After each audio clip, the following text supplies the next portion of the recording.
Amigos y amigas, gracias por acompañarnos. Estamos en nuestro segmento de motivación. Saludando cordialmente con Pablo García Barros, psicólogo del grupo Herramientas para la Vida. Una de las inquietudes que teníamos en esta ocasión es, a propósito de este retorno a las clases, acerca del bullying, o lo que es entendido en nuestro medio, acoso estudiantil. ¿De qué se trata esto? Bienvenido, Pablo. Muchas gracias, Víctor. Bueno, empecemos por entender qué es bullying, ¿no? Bullying es una palabra en inglés que significa intimidación, que traducido, bueno, vendría a dar como acoso escolar. El bullying es cualquier tipo de maltrato físico, psicológico, que se va a ejercer en una manera progresiva o repetitiva. ¿De parte de quién se ejerce esto? Del agresor en este caso, ¿no? ¿Puede ser algún compañero? Sí, algún compañero. Ya vamos a explicar un poco más a fondo quién es el agresor. Vamos ahí. Y va a ser dado precisamente en un tiempo determinado, en este caso el periodo escolar, ¿no? Y en el cual van a intervenir tres posiciones, ¿no? El agresor, la víctima y los espectadores, que van a tomar pues el papel de callarse, no decir nada, o el de protestar. Ya, ahora sería importante saber qué pasa con la víctima y qué pasa con el agresor en este bullying. Listo, la víctima va a tener problemas, podría darse psicológicos o físicos. ¿Qué quiero decir con esto? Que va a empezar la víctima a tener aislamiento, va a tener ansiedad, va a tener depresión, va a tener, por ejemplo, fobias y va a tener problemas físicos como dolores de cabeza, dolores de estómago. Y las características del agresor va a referirse, por ejemplo, que va a buscar reconocimiento que tal vez en su casa no le es dado, o atención que sus padres tal vez no le dan. Y bueno, va a ser una persona que siempre va a tener conflictos con la autoridad, o que siempre va a estar en continuo choque con la gente, ¿no? O sea, una especie de juego de poder. Yo soy más fuerte que tú, yo soy más popular que tú te quedas callado. Podríamos llamarlo de esa manera. Ahora, ¿cuáles son los tipos de bullying? Tenemos, si hablamos de tipos de bullying, podemos primero empezar por el cyberbullying, ¿no?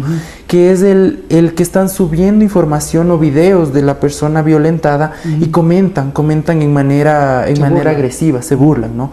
Tenemos el bloqueo social, que viene a ser el que yo cierro mi grupo y absolutamente tú no entras aquí. Tenemos también el que es la manipulación del entorno. Por ejemplo, yo como agresor hago que todo el mundo te moleste. O sea, yo manipulo socialmente. El hostigamiento, empiezo a estar ahí molestándote en el mismo problema, hasta que, bueno, obviamente te sientas agredido. También tenemos la agresión física, tenemos el maltrato y sobre todo el abuso físico o el abuso sexual, que vendrían a ser los más importantes tipos de bullying, ¿no? Y hablando sobre los factores de riesgo, ¿cuáles son los principales? Factores de riesgo entendamos como lo que va a hacer que se dé el bullying, ¿no? Tenemos factores de riesgo en la víctima, que van a ser primero que son personas que son muy poco capaces de defenderse, que son sensibles, son introvertidos, que también van a tener ciertas, entre comillas, características especiales. Por ejemplo, son muy altos, son muy bajos, son muy gordos, son muy flacos, o simplemente tienen problemas de lenguaje o problemas al hablar. Factores de riesgo para el agresor también quiere decir que el agresor va a venir de una familia violenta. Es una persona que vive continuamente la violencia, que busca el reconocimiento y la atención del que hablaba, ¿no? Y que también va a tener problemas sociales, es decir, va a estar siempre en conflicto, va a ser alguien que tiene poder en el colegio, que remarca este poder, ¿no? ¿De qué manera poder? Poder como, por ejemplo, una persona corpulenta, una persona alto, más desenvuelta socialmente, que sea capaz de reflejar el poco reconocimiento en su casa en las víctimas de su escuela o colegio. También hay factores de riesgo en el colegio. Por ejemplo, el colegio que presta muy poca atención en dar un ambiente de empatía o de buena amistad en el colegio. La incapacidad de muchos profesores de detectar que hay problemas en sus alumnos, ¿no? Profesores que no saben cómo mediar o simplemente no lo saben hacer. Y bueno, sobre todo la televisión, factores de riesgo en donde nos propone la televisión que el malo resulta ser el bueno, o sea, ser el villano ahora resulta que es lo mejor que hay, ¿no? Yo como villano, entonces esto los niños lo toman y dicen, no, pues entonces ser malo ahora es bueno, es uno de los factores de riesgo. O sea, una verdadera desvalorización de lo que es en realidad lo bueno y lo malo, ¿no? Sería una tergiversación de lo bueno y lo malo dado por la televisión. Ahora, las consecuencias del bullying o acoso escolar sería importante que des a conocer a los amigos televidentes toda vez de que en realidad muchas veces los padres nos sentimos inclusive hasta afectados también psicológicamente por eso que está pasando en nuestros hijos. Las consecuencias van a estar, voy a hablar de las consecuencias en la víctima y en el agresor, consecuencias psicológicas y consecuencias comportamentales, ¿no? Consecuencias psicológicas: vamos a tener aislamiento, vamos a tener baja autoestima, vamos a tener ansiedad, depresión, incluso podemos llegar a ideas suicidas, ¿no? Vamos a tener fobias, es decir, el niño no quiere irse a clases porque sabe que le van a maltratar, o el adolescente, entonces tenemos fobia y nos da clases.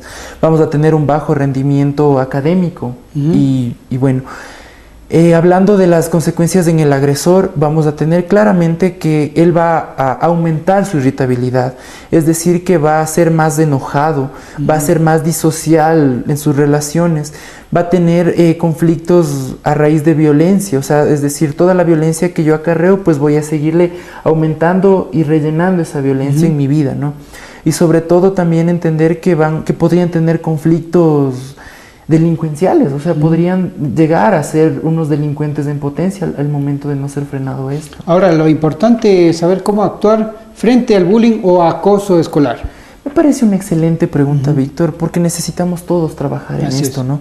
En primer lugar, ¿qué hacer como padres de la víctima? Los papitos de la víctima necesitamos, en primer lugar, crear un entorno de comunicación con mi hijo, de confianza, es decir, yo quiero que me cuentes todo lo que está pasando. En segundo lugar, necesitamos entender desde la dimensión de mi hijo lo que está diciendo. Por ejemplo, llega a la casa y le dice: papi, me patearon. Ay, pues defiéndete, para eso eres hombre. Entonces no entiendo, yo como niño no concibo esto, entonces tal vez esto ya viene dado frecuentemente, ¿no? Entonces, en tercer lugar, necesitamos dar amor,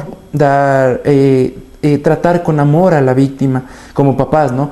Investigar, sobre todo irse a la escuela, estar preocupados de qué pasa, de qué sucede con mi hijo, ¿no? Bueno, ¿qué hacer como papás del agresor? Pues disminuir la violencia en su casa, el prestar atención a terceras personas, porque como papá me vienen y me dicen: ok, ¿sabe qué? Ya 4 niños se quejan de que su hijo les está pegando, entonces yo como papá obviamente voy a defender, pero necesitamos prestar atención en esto. Y sobre todo poner reglas, pero cumplirlas como padres, ¿no? ¿Qué hacer como escuela? ¿Qué hacer como entorno escolar? Pues en primer lugar prestar atención al comportamiento de los niños en clases o en el patio, ¿no? Sobre todo es algo importante prestar atención a los grafitis de los baños. ¿Qué nombres se repiten en los grafitis? ¿Qué nombres se repiten? ¿Qué tipo de apodos se ponen, ¿no? Prestar atención a las personas, como habíamos hablado, entre comillas, que tienen características especiales. Por ejemplo, a los más gorditos, a los que hablan diferente, tratar de ver para poder inmiscuirnos en esto, ¿no? Y sobre todo dar el ambiente de convivencia que se necesita en la escuela. Muy bien.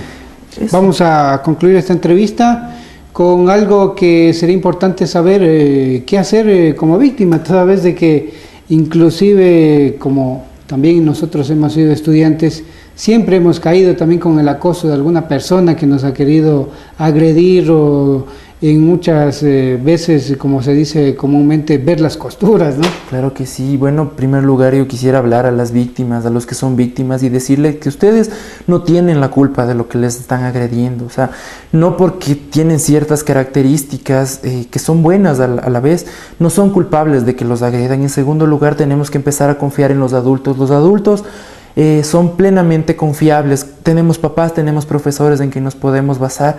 En tercer lugar, no es necesario vengarnos, es decir, si yo actúo violentamente con el agresor, esto no va a cambiar en los agresores por completo. Y sobre todo una recomendación a las personas que vivencian, es decir, a los espectadores que no hacen nada. Yo quisiera decirles que Gandhi dijo una vez que lo más atroz de lo malo, de la gente mala, es el silencio de la gente buena.